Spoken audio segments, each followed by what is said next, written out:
नमस्कार, मैं हरिशंकर यादव, हिंदी शिक्षक, माउंट डोलगेट स्कूल में आप सबका हार्दिक स्वागत करता हूँ। इस वीडियो में मैं कक्षा 9वीं की पुस्तक क्षितिज से काव्यखंड का तीसरा भाग लेकर आया हूँ, जिसका शीर्षक है सवैया।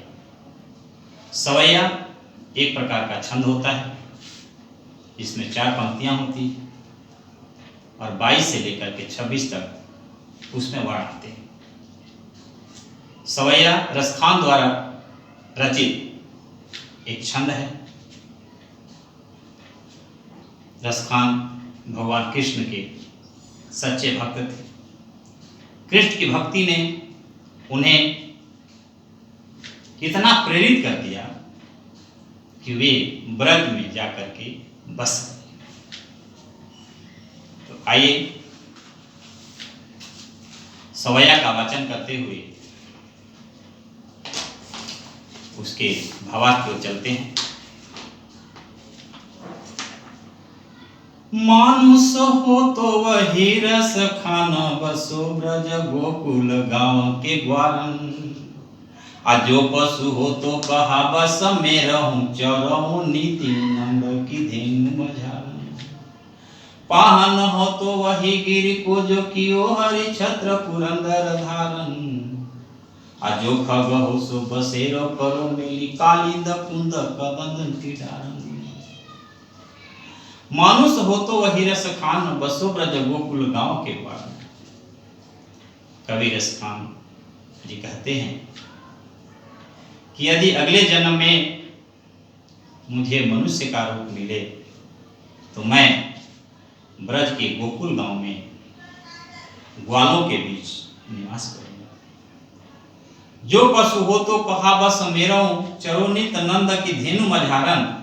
यदि पशु का रूप मिलेगा तो मैं नंद बाबा के गायों के बीच में चरूंगा। यदि पाहन हो तो वही गिरि को जो कियो हरि छत्र पुरंदर धारन। यदि पत्थर का रूप मिला तो उस गोवर्धन पर्वत का पत्थर बनूंगा जहां भगवान कृष्ण इंद्र से रक्षा करने के लिए छत्री का धारण किया था। जो खग हो तो बसेरों करूं मिली, कालिंद कूद कदम की डारन। यदि मुझे पक्षी का रूप मिला तो मैं यमुना नदी के किनारे उस कदम के पेड़ के नीचे बसारा करूंगा जहां पर भगवान कृष्ण बांसुरी बजाया करते थे। आइए भाव यह है, यहाँ पर स्थान ने ब्रज के प्रति अपनी श्रद्धा तथा लगाव का वर्णन किया है। वे कहते हैं कि यदि मेरा अगला जन्म मनुष्य के रूप में हो तो मैं गोकुल गांव के ग्वालों के बीच ही निवास करूंगा। यदि पशु बनूं तो इसमें मेरा कोई बस नहीं, पर मैं नंद बाबा की गायों के बीच ही चरूंगा। यदि पत्थर बनूं तो उस गोवर्धन पर्वत के पत्थर बनना चाहूंगा जिस पर्वत को कृष्ण ने इंद्र से रक्षा करने की खातिर छाते के समान अपनी उंगली का धारण किया था। यदि पक्षी बनूं तो जमुना नदी के किनारे कदम की डाल पर मैं बसेरा करूं। ये नेक्स्ट। याला कुटियरु कामरिया पर, राजती हूँ पुर को तजी डारूं। आठों सीधी नवो निधि के सुख, नंद की गाई चराई विसारूं। रस खान कबो इन आखिन सो ब्रज के, मन बागत डाग निहारूं। आकोटी कलोंद के धाम, करीला के कुंडन ऊपर बारूं। याला कुटियरु कामरिया पर, राजती हूँ पुर को तजी डारूं। इसका अर्थ है, रसखान कवि कहते हैं कि भगवान कृष्ण की लाठी और कंबल पर मैं तीनों लोगों का राज निछावर कर सकता हूँ। आठों निधि नवो निधि के सुख, नंद की गाय चराई विसारूं। यानी भगवान नंद की गायों को चराने के लिए मैं अपने 8 प्रकार का सीधी 9 प्रकार का सुख त्याग करने के लिए तैयार हूँ। रसखान कबो इन आखिन सो ब्रज के, बन ताग बाग तडाग निहारो। यानी भगवान कृष्ण जिस वन में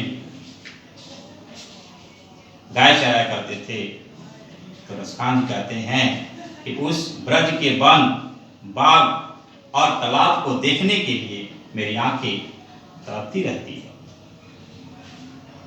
कोटि कई कलौं के धाम करी लगे कुंजन ऊपर बारहूं, यानी उस कटीली झाड़ियों के ऊपर मैं अपने करोड़ों का सोने का महल निछावर करने के लिए।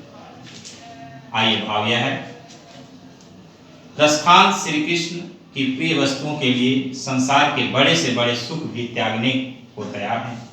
वे कहते हैं कि यदि मुझे कृष्ण की लाठी और कमल के लिए तीनों लोगों का राज भी त्याग करना पड़े तो मैं उसे त्यागने के लिए तैयार हूं। नंद की गाय चराने की मौका मिले जाए तो आठों सीधी और नौ निधि के सुख भी भुला सकूं। यदि अपनी आंखों से ब्रज के वन, उपवन और तालाब के जीवन भर निहारते रहना चाहते हैं, यहाँ तक कि वे ब्रज की उन कांटेदार झाड़ियों के लिए भी करोड़ों सोने के महल को भी न्यौछावर कर देंगे जिसके निकट कृष्ण लीलाएं करते थे। आइए अगला।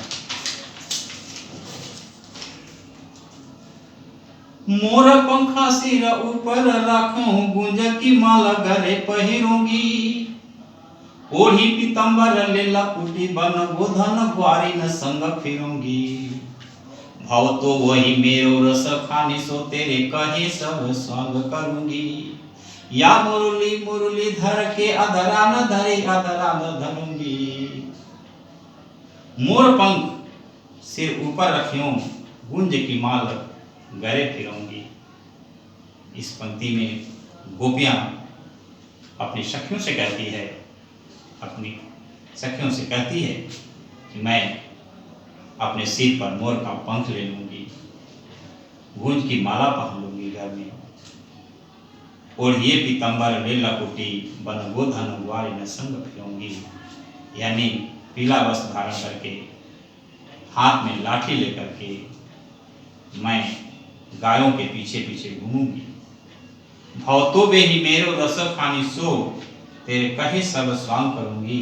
यानी भगवान कृष्ण जो जो चाहेंगे, जो जो उनकी इच्छा होगी, मैं उसे पूरा करूंगी। या मुरली मुरली धर की अधरा न धरी अधरा न धरूंगी, लेकिन अपने मुरलीधर की मुरली को यानी बांसुरी को अपने होठों पर मैं कभी नहीं रखूंगी। ये भाव यह है कि गोपियां कृष्ण के सौंदर्य पर मुग्ध है कि वे उनके लिए सारे स्वांग करने को तैयार है। एक गोपी अपनी सखी से कहती है कि मैं मोर मुकुट पहनकर, गले में गुंज की माला डालकर, पीले वस्त्र धारण कर और हाथ में लाठी लेकर पूरे दिन गायों और ग्वालों के साथ वन में घूमूंगी। कृष्ण को जो कुछ भी अच्छा लगता है मेरे कहने से मैं वह सब स्वांग करूंगी, परंतु मुरली के होठों के से लगी मुरली को मैं अपने होठों से नहीं लगाऊंगी। आइए नेक्स्ट। कानी न दे अंगुरी रही बोझ बही मुरली धुन मंद बजहूं, अमोहनी तानन सोरा सखानी अटा चढ़ी गोधन गायहूं तो गायहूं। तेरी कहो सिगरे ब्रज होगी न कानी को कितने समझायूं, अमाई रिवा मुख की मुस्कानी समारी न जयहूं न जयहूं न जयहूं। कानी न दे अंगुरी रहिबो जब ही मुरली धुन मंद बजे। इस पंक्ति में गोपियां अपनी सहेलियों से कहती है कि भगवान कृष्ण अपनी बांसुरी को धीरे धीरे भी बजाएंगे तो मैं अपने कान में उंगली लगा लूंगी ताकि उनकी आवाज मुझे न सुनाई। मोहनी तानन सोरस खानी अटा चढ़ी गोधन गए हो तो गए हो, अगर वो छत पर चढ़ करके फागुन का गोधन भी गाएंगे तो मैं उसे नहीं सुनूंगी। तेरी कहो सिगरे ब्रज लोगी न कानी न को कितने समझाऊं। मैं लोगों से पुकार पुकार करके कहूंगी, चाहे कोई भी मुझे कितना समझाएगा, लेकिन मैं पुकार पुकार कर कहती रहूंगी, माई रीवा मुख की मुस्कानी सहार संभाले न जय न जय न जय। हे माता, भगवान कृष्ण की मुख की मुस्कान मुझसे संभाला नहीं जा सकता, नहीं जा सकता, नहीं जा सकता। आइए भाव यह है, गोपियां श्री कृष्ण की मुस्कान पर अत्यंत मोहित है। एक गोपी कहती है कि जब श्री कृष्ण मंद मंद मुरली बजाएंगे तो मैं अपने कानों में उंगली डालकर, ताकि मैं उसे सुन सकूं। यदि कृष्ण ऊंची ऊंची अटारियों पर चढ़कर फागुन का गोधन गाते रहे, मुझ पर उसका कोई असर न होगा। मैं ब्रज के सभी लोगों को पुकार पुकार करके कहना चाहूंगी कि कल कोई मुझे कितना भी समझाएगा, हे माँ कृष्ण के मुख की मुस्कान मुझसे संभाली नहीं जाएगी, नहीं जाएगी, नहीं जाएगी। अर्थात मैं उस मुस्कान के वशीभूत होकर कृष्ण के निकट दौड़ी चली जाऊंगी। आइए सवैया का भावार्थ पूरा होता है। यदि आप लोगों को मेरी वीडियो अच्छी लगे तो मेरे चैनल को लाइक करें, सब्सक्राइब करें और अपने मित्रों में शेयर करें, ताकि मेरा मनोबल ऊंचा हो और मैं आप लोगों के लिए अच्छे से अच्छे वीडियो लेकर आऊँ। फिर मिलेंगे नई वीडियो में, तब तक के लिए नमस्कार।